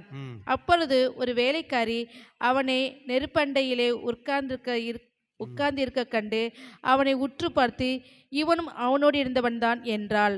அதற்கு அவன், ஸ்திரீயே, அவனை அறியேன் என்று மறுதளித்தான். சற்று நேரத்திற்கு பின்பு வேறொருவன் அவனை கண்டு, நீயும் அவர்களில் ஒருவன் என்றான். அதற்கு பேதுரு, மனுஷனே, நான் அல்ல என்றான். ஏறக்குறைய 1 மணி நேரத்துக்கு பின்பு வேறொருவன் அவனை பார்த்து, மெய்யாகவே இவன் அவனோடு இருந்தான், இவன் கலிலேயன்தான் என்று சாதித்தான். அதற்கு பேதுரு, மனுஷனே, நீ சொல்கிறதை அறியேன் என்றான். அவன் இப்படி சொன்னவுடனே சேவல் கூவிற்று. சேவல் கூவுறதுக்கு முன்னே என்னை 3 தரம் மறுதலிப்பா என்று கர்த்தர் சொன்ன வார்த்தையை கேட்டு பேதுரு வெளியே போய் மனம் கசந்து அழுதான். இந்த சம்பவம் பாருங்க, இயேசு கிறிஸ்துவை பிடிச்சிட்டு அரண்மனை கொண்டு போயிட்டாங்க. இவருக்கு என்ன நடக்க போகுது அப்படின்னு யோவானு பேதுரு பின்னாடி போறாங்க. அப்படி பின்னாடி போகையில் அங்கே பார்த்து சொல்கிறாங்க, ஒரு பெண்ணும் 2 ஆணும் சொல்கிறாங்க, இவரும் இயேசுடைய டீமு தான், இவனும் இயேசு டீமு தான், இவனும் அவர் கூட சுற்றிக்கு இருந்தவர் தான் அப்படின்னு சொன்னோடனே இவன் உடனே என்ன பண்ணானா, எனக்கு அவரை யாருன்னே தெரியாதுன்னு அப்படி சொன்னானா. தெரியாதுன்னு சொல்லி அங்கே போர் சேவர்களுக்கு ஒரு குளிர்காலம் இருந்தாங்க, ஒரு நெருப்பு மூட்டியிருந்தாங்க, அக்கினி. அங்கே போய் உட்கார்ந்தானா. அது தேவனால் ஏற்படுத்தப்பட்ட அக்கினியில், உலக மனிதர்களால் போடப்பட்ட அக்கினி. அது யார் அக்கினி? உலக அக்கினி. அங்கே போய் உட்கார்ந்தானா பேதுரு. இயேசு அடி அடின்னு அடித்து அவருக்கு ஒரு மாதிரி டயர்டாகி ஒரு இடத்துல உட்கார வச்சிருக்கிறாங்க. அந்த இடத்துல தான் அந்த சம்பவங்கள் நடக்குது. இதெல்லாம் யார் கேட்டுக்கொண்டு இருக்கிறா? பேதுரு. இயேசு கேட்டுக்கொண்டிருக்கிறார். அவன் சொல்றதெல்லாம் கேட்டுக்கொண்டிருக்கிறார். இதையெல்லாம் இயேசு கேட்டுக்கொண்டே இருக்கிறார். எனக்கு யாருன்னே அவரை என்ன பண்ணாது? தெரியாதுன்னு சொன்று 3 தடவை மறுதலித்து சபிக்கவும் என்ன பண்ணானா? சத்தியம் பண்ணுவான். அங்க போட்டிருக்கா வசனம், சபிக்கவும் போட்டிருக்கா இல்லையாங்க? சரி விடுங்க, அப்புறம் பார்ப்போம். சபிக்கவும் சத்தியம் பண்ணவும் தொடங்கினானா. அப்ப பாருங்க எவ்வளவு வேதனையா இருந்திருக்கு இயேசு கிறிஸ்து. ஒரு பக்கம் சரீரத்தில் பூரா அடி வாங்கி உட்கார்ந்துருக்கிறாரு, ஒரு பக்கம் 3 வருஷம் அவனை சாப்பாடு கொடுத்து அவனை பராமரித்து அவனுக்கு எல்லாம் வச்சவருக்கு யாருன்னே தெரியாதுன்னு சொல்லி அவன் மறுதளிக்கிறான். எவ்வளோ வேதனையாக இருக்கும் பாருங்க. நீங்கள் அப்படி ஒரு ஆளை உங்கள் வீட்டில் வச்சு சாப்பாடு கொடுத்து நீங்கள் எல்லாம் சாப்பாடு கொடுத்து அவனை பராமரித்து அவனுக்காக எல்லா பக்கம் பரிந்து பேசி அவனுக்கு எல்லாத்தையும் செஞ்சு வச்சுட்டு உங்களுக்கு ஒரு கஷ்டம் இக்கட்டு வரும்போது அவனை யாருன்னே தெரியாது சொன்னால் உங்களுக்கு நிலைமை எப்படி இருக்கும்? இயேசு கிறிஸ்து பாருங்க இதையெல்லாம் கேட்டுக்கொண்டு இருக்கிறார். யாருன்னே தெரியாது சபிக்கவும், இந்த இடத்துல இல்லை இன்னொரு இடத்துல இருக்கு பார்த்துருங்க, மத்தியில் தான் இருக்கு. சபிக்கவும் சத்தியமனவும் தொடங்கினானா பேதுரு தொடங்கினவனே பாருங்க. இயேசு கிறிஸ்து அங்கே உட்கார்ந்துருக்கிறார். இவன் உட்கார்ந்தது ஒரு அந்நிய நெருப்புக்கு முன்னாடி உட்கார்ந்தான். உலகத்தின் நெருப்புக்கு முன்னாடி உட்கார்ந்து மறுதளிக்கிறான் இயேசுவை. எனக்கு யாருன்னே அவரை தெரியாது. சபிக்கவும் சத்தியமனவும் தொடங்கி உடனே இயேசு கிறிஸ்து அப்படியே அவனை ஒரு பார்வை பார்த்தாராம். எல்லாரும் என்னைய பாருங்க, இயேசு அவனை ஒரு பார்வை பார்த்தார். டேய் விளங்காதவனே, உன்னை நான் எப்படிலாம் பாதுகாத்தேன், உன்னை எப்படிலாம் 3 வருஷம் நான் எப்படிலாம் செஞ்சேன், என்னை எப்படி விட்டுட்டியான்னு அவர் ஒரு வார்த்தை கேட்கல. இயேசு கிறிஸ்து நினைச்சிருந்தா அவனை மாட்டி விட்டுருக்கலாம். அவனும் என் டீமு தாங்க, அவனும் என் டீமு தான். ஏன் இங்கே உட்காருங்கப்பா பேசாமல் உட்காருங்கப்பா, வாங்கப்பா. அவனும் என் டீமு தான், அவனை பிடிங்க. இயேசு கிறிஸ்து காட்டியே கொடுக்கல. என்னடா நான் மட்டும் இங்கே சிலுவையில் அறையப்புறேன், நீ மட்டும் விவரமாக ஓடுறியா? மாப்பிள்ளை இருடா, உன்னையும் மாட்டி விட்றேன், அவனையும் பிடிச்சி அடிங்க, என் கூட அவனுக்கு அடிங்க, அவனையும் என் கூட தான் எல்லாத்தையும் செஞ்சான்னு சொல்லி இயேசு நினச்சிருந்தா மாட்டி விட்டுருக்கலாம். ஆனால் பாருங்க, எங்கே இருங்கப்பா, கொஞ்சம் பாருங்கப்பா, கொஞ்சம் அமைதியாக. இயேசு நினச்சா மாட்டி விட்டுருந்துருக்கலாம். ஆனால் இயேசு ஒரு நாள் நினைக்கல. இங்கிட்டு வா திவ்யா, இங்கே வா, இங்கே போய் உட்காரலாம். இயேசு திரும்பி ஒரு பார்வை பார்த்தாராம். அப்படியே உங்கள் மனசில் அந்த கற்பனை கொண்டு வாங்க. யாரும் இங்கே இருங்க, நான் ஒரு சீரியஸாக பேசிக்கிறீங்கள, கற்பனைக்கு வாங்க. அந்த காட்சியை நீங்கள் பாருங்கள். இயேசு அடி வாங்கி உட்கார்ந்துருக்கிறாரு, பேரூர் மறுதளிக்கிறார், நடுவில் அக்கினி எரிஞ்சு கொண்டு இருக்கிறது. எனக்கு யாருன்னே தெரியாதுன்னு மறுதளிச்சுட்டு இப்படி ஒரு பார்வை பார்த்தவனே இயேசு கிறிஸ்து அவனை ஒரு பார்வை பார்த்தாராம். வாயில் பேசலை, கண்களால் அவனை பார்த்தாராம். வேதம் சொல்லுது. அதுக்கப்புறம் என்ன செஞ்சானா, அழகா வசனம் சொல்லுது, வெளியே போய் எப்படி என்னானா 62 மனம் கசந்து அழுதான். பாருங்களேன், இந்த பார்வை அப்படி பார்க்கும்போது அப்படியே நான் வச்சுக்கோங்க. ஒரு சம்பவத்தை நான் சொல்கிறேன். ராமேஸ்வரத்தில் சில வருஷத்துக்கு முன்னாடி நடந்த ஒரு உண்மையான சம்பவம். ஒரு கடற்கரை பகுதியில் ஒரு குடிசை வீட்டில் ஒரு கணவன் மனைவி 2 பிள்ளைகள் தூங்குறாங்க. தூங்கும்போது திடீர்னு பார்த்தா இந்த மனைவியோடைய கண்களில் சில்லுன்னு ஏதோ காலில் தண்ணி வருது. திடீர்னு எந்திரிச்சு மனைவி பார்த்தா வீட்டுக்குள்ளே தண்ணி அப்படியே வந்துக்கிட்டு இருக்கு. உடனே எந்திரிச்சு வெளியே போய் பார்த்தா ஜனங்கள் எல்லாம் ஓடுறாங்க. கடல் கொந்தளிச்சு தண்ணி ஊருக்குள்ளே வந்துக்கிட்டு இருக்கு, கடல் தண்ணி. உடனே கணவனை உசுப்புறா, என்னங்க கடல் தண்ணி வீட்டுக்குள்ளே வந்து டக்குன்னு வந்து 2 பிள்ளைய கையில் பிடிச்சிட்டு கணவன் அவர் கையை பிடிச்சிட்டு ஓடுறாங்க. கொஞ்ச நேரம் கழிச்சு நீங்கள் பார்த்தீங்கன்னா, கொஞ்ச நேரம் கழிச்சு ஒரு பெரிய ஒரு அலை வந்து 2 பிள்ளைகளை வாரி கொண்டு போனது. மனைவி கதறா, ஐயோ நான் பெத்த பிள்ளை என் கண்ணு முன்னாடியே இந்த அலை அடிச்சுட்டு போதேன்னு சொல்லி கதறும் போது 2 பிள்ளைகள் போயிடுச்சு. அடுத்து பார்த்தீங்கன்னா கணவன் தான் நம்மளுக்கு தஞ்சம், பிள்ளைகள் போயின்னு சொல்லி கணவன் கையை இறுக்கமாக பிடிச்சிக்கிட்டான். எனக்கு ரொம்ப பயமாக இருக்குங்க, பயமாக இருக்குன்னு சொல்லி கணவன் கையை பிடிச்சிக்கிட்டான். நேரம் ஆக ஆக தண்ணியோட அளவு இங்கே வந்துருச்சு நேரம். இப்போ கணவன் பார்க்குறேன், மனைவி தன் கையை பிடிக்கிற வரைக்கும் தன்னால் நீச்சல் அடித்து நம்மளால் தன்னை காப்பாற்ற முடியாது, ஒன்று இவளை கழட்டி விட்டு தான் நம்ம தப்பிக்க முடியும்னு சொல்லி கையை உதறான். கையை உதறினோடனே மனைவி சொல்கிறா, மனைவி பார்க்குறா, ஏன் கையை உதறீங்க அப்படின்னு கையை பிடிக்கிறா. உடனே என்ன பண்ணுறானா, தண்ணிக்குள்ளே உதறி உதறி விடுற அவள் கையை பிடிக்கிறா.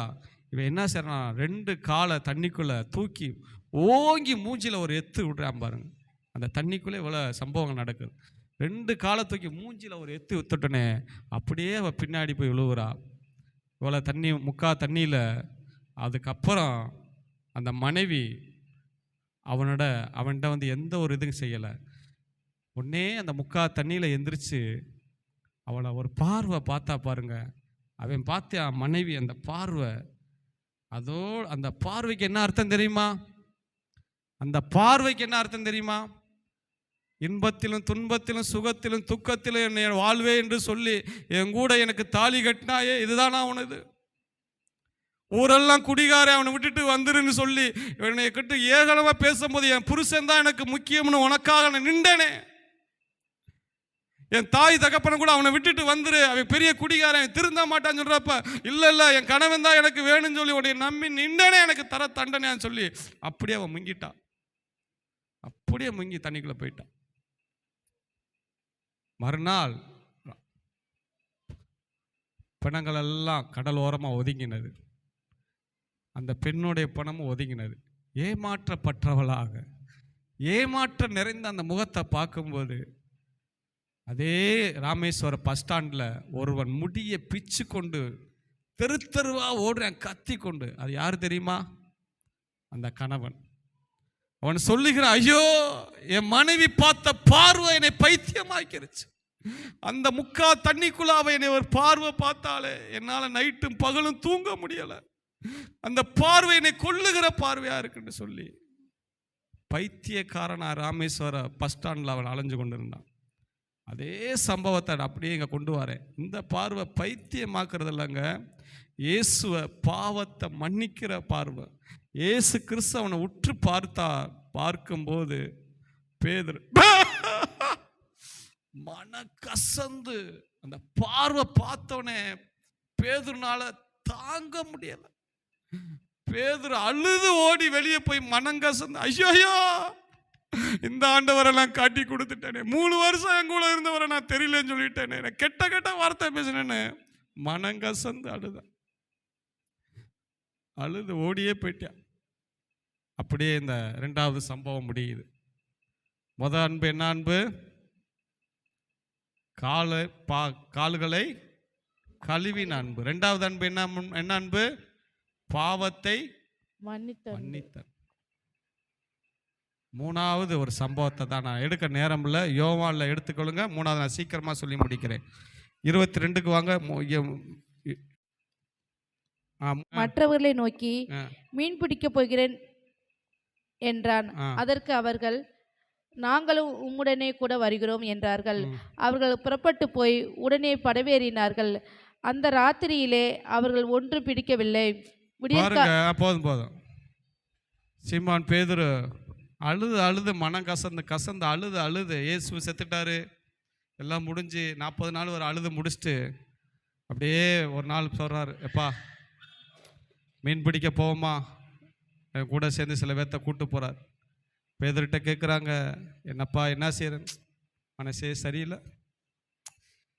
வெறுத்துட்டாங்க வாழ்க்கையை. பேதுரு வெறுத்துட்டான். என்ன வெறுத்துட்டானா, நேசித்த ஒருத்தவரை மறுதளிச்சான். பார்த்தீங்களா?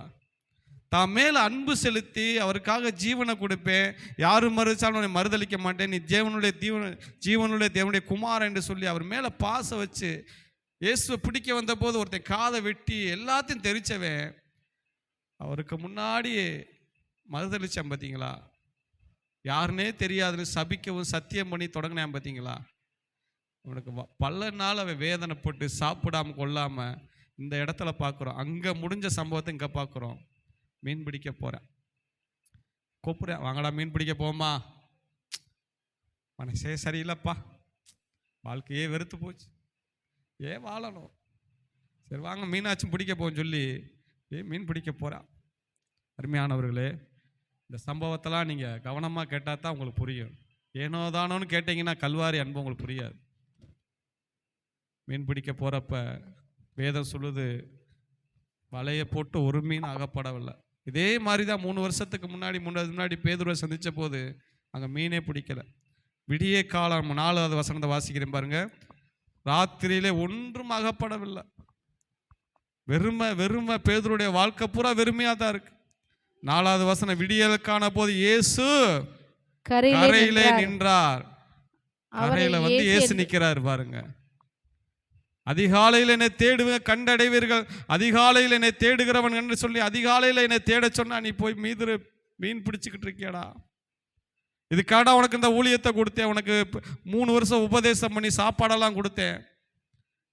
மீன் பிடிக்கிறவனைய மனுஷனை பிடிக்கிறான்னு சொல்லி போயிட்டான், மறுபடியும் மீன் பிடிக்க போயிட்டான், பின்மாட்டத்தை போயிட்டுன்னு சொல்லி இயேசு பாருங்க அவர்களை நோக்கி, பிள்ளைகளே, அவர் கடை பாருங்க வலது பக்கமா வலையை போடுங்கன்னு சொல்கிறாரு. 5ல் பாருங்க, 6ல் சொல்லியிருக்கு வலது பக்கமாக போடுங்கன்னு சொன்னோடனே பாருங்க இயேசு பேதுரு பார்த்து, அப்போ பேதுரு கேட்குறான், யாருப்பா அவரு? உடனே யோவான்னு சொல்கிறாரு, அவர் தான் இயேசு. சொன்ன உடனே எங்கள் சம்பவத்தை பார்க்க எனக்கு ரொம்ப பிடிச்சது. பேதுருட்ட பாருங்களேன், 7ல் பாருங்களேன், இயேசுக்கு அன்பா இந்த சீசன் பேதுருவை பார்த்து அவர்தான் கர்த்தர் என்றார். கர்த்தர் என்ற உடனே பேதுரு என்ன பண்ணானா, வஸ்திரம் இல்லாத மேல் சட்டை கலட்டி கடலில் என்ன பண்ணிட்டானா, குதித்தான். அல்லேலூயா, அல்லேலூயா. அதுதான் அன்பு. பேதுருடைய அன்பை பார்த்தீங்களா? ட்ரெஸ்ஸே போடலை. யாருப்பா அவரு? அவரு தான்டா இயேசு சொன்ன, கடல்ல குதிச்சிட்டான். நான் சொல்றேன், தேவ அன்பு இருந்துச்சுன்னா ஞாயிற்றுக்கிழமை நீ வராம இருக்க முடியாது. அல்லேலூயா, அல்லேலூயா, அல்லேலூயா, அல்லேலூயா. தேவ அன்பு உன்னை ஏவும். நான் போகணும், ஆண்டவரை ஆராதிக்கணும், ஆண்டவருடைய செய்தியை கேட்கணும், எனக்காக ஆண்டவர் அங்கே ஒரு பந்தி ஆயத்தப்படுத்தி வச்சிருக்கிறாருன்னு சொல்லி ஏனோ தானோ வாழ்க்கை நீங்க வாழ மாட்டீங்க. இன்னைக்கு வராதவர்களுக்கு நான் சொல்றேன், தேவ அன்பு உங்களுக்குள்ள இன்னும் நிரப்பப்படலைன்னு அர்த்தம். வாரத்தில் எத்தனை நாள் நம்ம ஆராதிக்கிறோம், சர்வீஸ் வைக்கிறோம் சொல்லுங்க? ஒரு நாள். அந்த ஒரு நாளை நீ ஆண்டவருக்கு உண்மையாக கொடுக்க முடியாதா? அந்த கொடுக்க முடியாத அளவுக்கு உனக்கு இந்த உலகத்தின் காரியம் பெருசா இருக்குல்ல. பேதுரு குதிச்சிட்டாங்க. பிள்ளைகளா, அதிகாலையில் எந்திரிச்சு கேட்கிறார், பிள்ளைகளா, ஆண்டவரை விட்டுட்டு எந்த சொந்தங்களுக்கு யாருக்கு நீங்க முக்கியத்துவம் கொடுத்து ஞாயிற்றுக்கிழமை போறீங்களோ, என் வாழ்க்கையில் நான் பட்டதை சொல்றீங்க. ஒன்று சொல்லவா, யாரை முக்கியப்படுத்தி ஆண்டவருடைய அன்பை விட்டுட்டு, யாரை முக்கியப்படுத்தி அவங்க மேலே நீங்கள் அன்பு செலுத்தி ஆண்டவருக்கு கொடுக்க வேண்டிய இடத்த நீங்கள் கொடுத்துட்டு போகிறீங்களோ, நான் சொல்கிறேன், அவங்க தான் உனக்கு எப்படியா எந்திரிப்பாங்க? எதிரியா இருப்பாங்க, சத்துருவா எந்திரிப்பாங்க. தெரியுமா உங்களுக்கு? என் வாழ்க்கையில் நான் பட்டிருக்கேன். ஆண்டவரை விட்டுட்டு, ஆண்டவருடைய ஆராதனை விட்டுட்டு நான் இவங்களை முக்கியப்படுத்தி போகிறேன் பார்த்தீங்களா, அப்படின்னு எனக்கு பின்னாடி பெரிய எதிரியாக எந்திரிச்சு நிற்பேன். இதுதான் சத்தியம். உனக்காக உயிரை கொடுத்த அன்பு. பேதுரு பாருங்க, யாருப்பான்னு தான் கேட்டேன், உடனே என்ன பண்ணிட்டான் பாருங்க, வாசிங்க. உடனே என்ன பண்ணிட்டான் வாசிங்க. அதனால் இயேசுக்கு அன்பாயிருந்த சீசன் பேதுருவை பார்த்து அவர் கர்த்தர் என்றான். அவர் கர்த்தர் என்று சீமோன் பேதுரு கேட்டவுடனே தன் வஸ்திரம் இல்லாதவனாய் இருந்தபடியினால் தன் மேற்சட்டையை கழட்டி கொண்டு கடலிலே குதித்தான். அல்லேலூயா. பாருங்க இயேசுடைய அன்பு. இவங்க வர்றதுக்கு முன்னாடியே அங்கே ஒரு தீயை பற்ற வச்சு மீன் அப்பத்தெல்லாம் சுட்டுட்டார். சுட்டு அதாங்க அன்பு. அந்த அன்பு எப்படிப்பட்ட அன்பு தெரியுமா? உன் உள்ள வந்து ஏங்கணும். ஞாயிற்றுக்கிழமை எப்படா வரும் ஏங்குதா இல்லையா? பேசாதீங்கப்பா, இங்க ஒன்று பேசல, அங்கே பேசிக்கிருக்காங்க. ஞாயிற்றுக்கிழமை உன் அன்பு உன் உள்ள ஏங்கணும். உனக்காண்டி வாழ்க்கையில் 6 நாளாக கொடுக்குறாருல, 7வது நாள் யார் நாள்? யாரோடைய நாள்? கர்த்தருடைய நாள். கர்த்தருடைய நாள். எனக்கு ஒன்றுமே கிடையாதுங்க, கர்த்தருக்கு உங்களுக்கு உள்ளது. 7வது நாள் கர்த்தருடைய நாள். உன் தேவனாய கர்த்தருடைய பரிசுத்த ஓய்வு நாளை பரிசுத்தமாய் ஆசரிப்பாயாக. இஸ்ரவேல் தேசத்தில் சனிக்கிழமை ஆயத்தமாயிரும். எந்த வேலை விட்டையும் செய்யக்கூடாது. சனிக்கிழமை சோறே ஆக்கக்கூடாது. ஞாயிற்றுக்கிழமை ஃபுல்லாக எதுவுமே பண்ணக்கூடாது. ஆனால் ஞாயிற்றுக்கிழமை நம்மளுக்கு கிருபையாக கொடுத்துருக்கிறார். ஒரு 2 மணி நேரம் ஆண்டவர் கொடுக்க முடியாதவர் சில பேர் இருக்கிறாங்க. இங்கேயும் இல்லை, எல்லா ஆலயத்துலேயும். எனக்கு தெரிஞ்ச சில பாரம்பரிய சபைகள், சிஎஸ்ஐ சபைகளை கரெக்டாக போய் அட்டன் போட்டு நிற்பாங்க. 9 மணினா 8:30 மணிக்கு போய் நிற்பாங்க அங்கே போய். ஆனால் அவங்கள தான் நம்ம பெந்தகோஸ்காரங்க என்ன சொல்கிறாங்க சொல்லுங்கள், என்ன சொல்கிறாங்க? ஆவி இல்லாதவர்களா? நீ பெரிய இந்த ஆவி உடையவர், உனக்குள்ளே இருக்கிற இட்லி ஆவியா தோசை ஆவியா? அவன் நிற்பாங்க, பாரம்பரியமாக இருந்தாலும் கரெக்டாக போய் நிற்பான், 8:30க்கு போய் நிற்பான். நீ என்ன செய்கிற? லைட்டாக ஹா என்ன செய்கிறது? தலைவலி. என்ன ஆண்டோடைய அன்பு! ஒரு நாளுங்க என் கண்ணு 2 ரத்த கலரில் ஆகி ரத்த கலரில் வந்துருச்சு. எங்கள் பாஸ்டர்கிட்ட ஃபோன் பண்ணுறேன், பாஸ்டர் கண்ணு 2 ரத்தம் ஆயிடுச்சு, அதனால என்ன? கண்ணை மூடி தானே நீ சர்ச்சுக்குள்ளே உட்கார போகிற, அல்லேலூயா வா அப்படின்ட்டாரு. இப்படி தான் கத்துவார். நான் அவங்களாம் கத்த முடியல, இன்னைக்கு கத்துனா வரமாட்டீங்க, வரையா இல்லையா அப்படின்ட்டார். ஓடி போய் உக்காந்துட்டோம். ரத்தம் கண்ணு 2 அப்படியே எரியுது.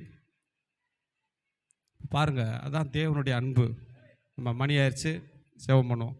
பாருங்க, வந்தவனே எந்த அக்கினிக்கு முன்பாக மறுதளிச்சானோ அங்க ஒரு தேவன் ஒரு அக்கினியை போடுறார். அல்லேலூயா அல்லேலூயா அல்லேலூயா. அந்த அக்கினியை போட்டு அவனுக்கு கொடுக்குறாரு. எப்படி இருக்கும் பாருங்களா? ஒரு மறுதளிச்சு போய் ஒரு ஆளை சபிச்சுட்டு ஒரு ஆளை வேணாண்டு போய் அந்த ஆள் சாப்பாடு கொடுக்கல, நமக்கு எப்படி இருக்கும்? நம்மளாம் கொடுப்போமா அப்படி? உன்னை தாண்டா தேடிக்கிட்டு இருக்கேன் மகனே, என்னைவா நீ இது பண்ணிட்டு போனேன்னு கட்டை எடுத்து அடிச்சு விடுவான். இயேசுவோடைய அன்புங்க அவனை போய் கொடுக்குறாரு. வாங்க, எப்படி இருந்திருக்கும் அவனுக்கு? அழுதுருப்பான் பேதுரு. அங்கே தான் கேட்குறாரு, சீமோன் பேதுரு, என்ன நீயே நேசிக்கிறாயா? எத்தனை தடவை மறுதளிச்சான்? 3 தடவை. இவர் எத்தனை தடவை கேட்குறாரு? 3 தடவை. என்னங்க முனிங்க சொல்லாங்க, டக்கு டக்குன்னு சொல்லுங்க. 3 தடவை. 3 தடவை மறுதளிச்சா 3 தடவை கேட்குறேன், என்னை நேசிக்கிறாயா, என்னை நேசிக்கிறாயா?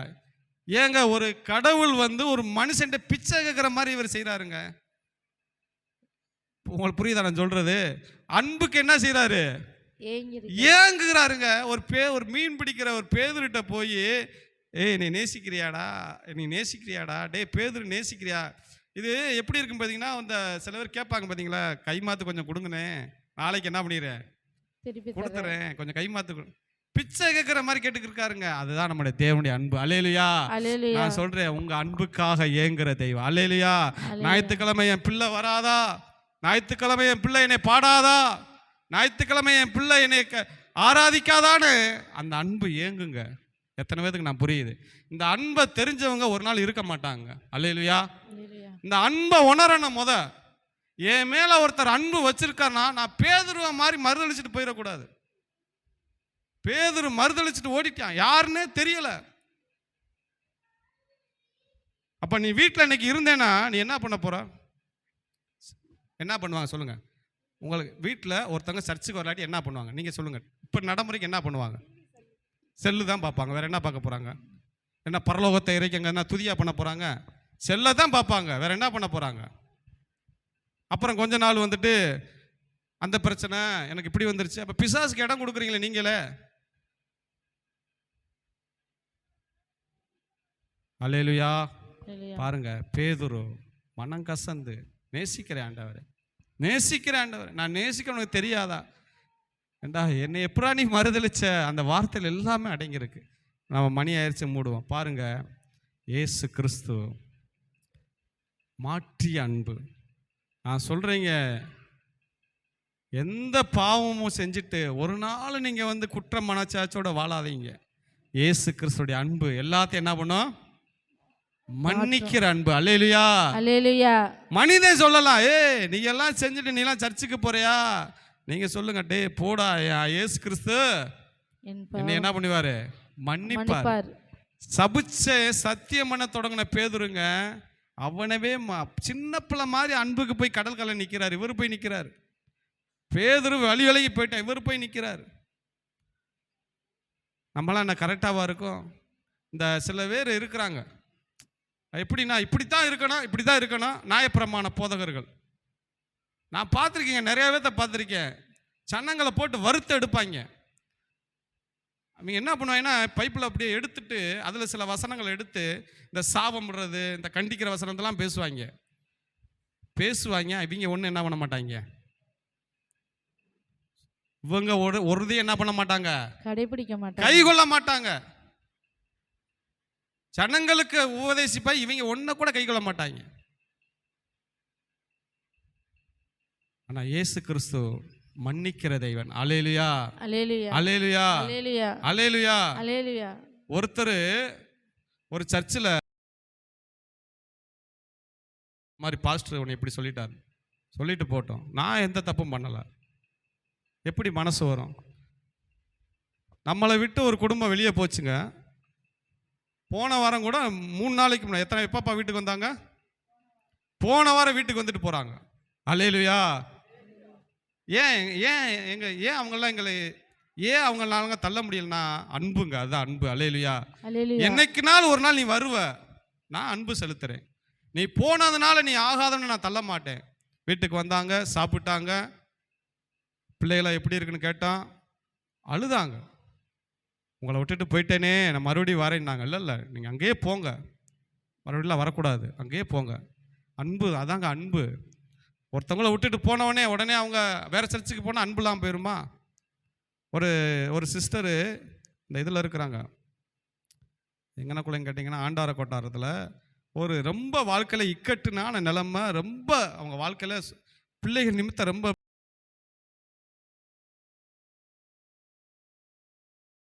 அன்புக்காக ஏங்குகிற ஒரு தெய்வம் அந்த இயேசு கிறிஸ்து.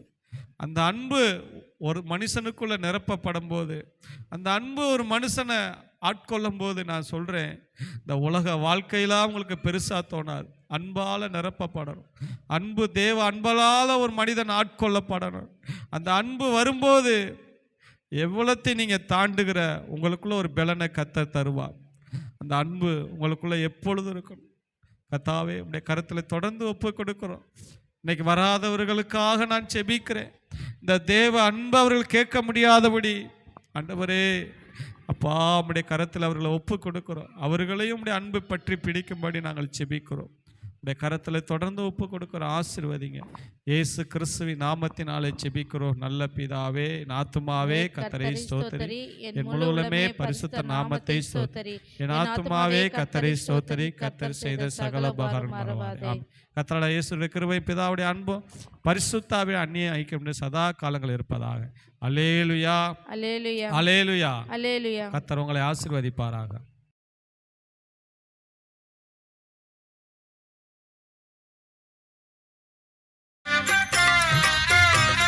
ஹல்லேலூயா. இஸ்ரவேலே பயப்படாதே.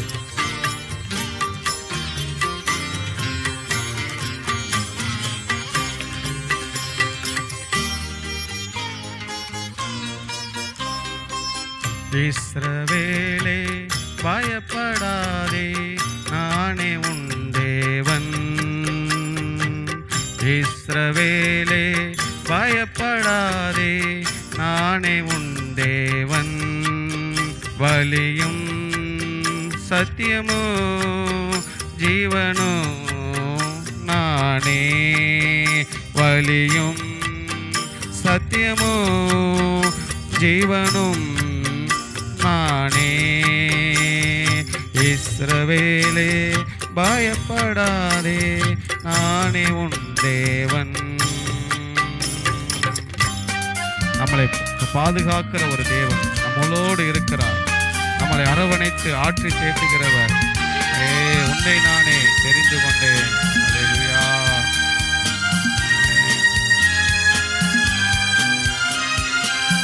உன்னை நானே தெரிந்து கொண்டேனே, மகனே மகளே. உன்னை நானே தெரிந்து கொண்டேனே.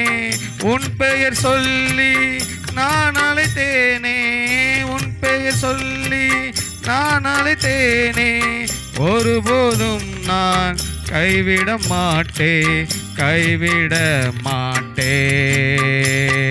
வலியோ சத்தியமோ ஜீவனோ நானே. வலியோ சத்தியமோ ஜீவனோ நானே. இஸ்ரவேலே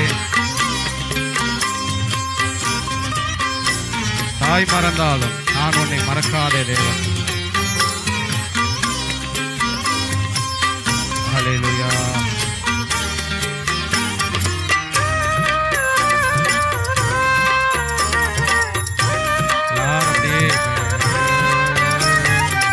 தாய் மறந்தாலும் நான் மறவேனே.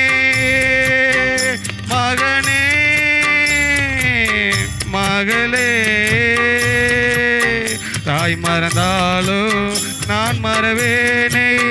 உள்ளங்கையில் தாங்கி உள்ளே, உள்ளங்கையில் தாங்கி உள்ளே. ஒருபோதும் நான் மறப்பதில்லை, மறந்து போவதில்லை. வலியோ சத்தியமும் ஜீவனும் நானே. வலியும் சத்தியமும் ஜீவனும் நானே.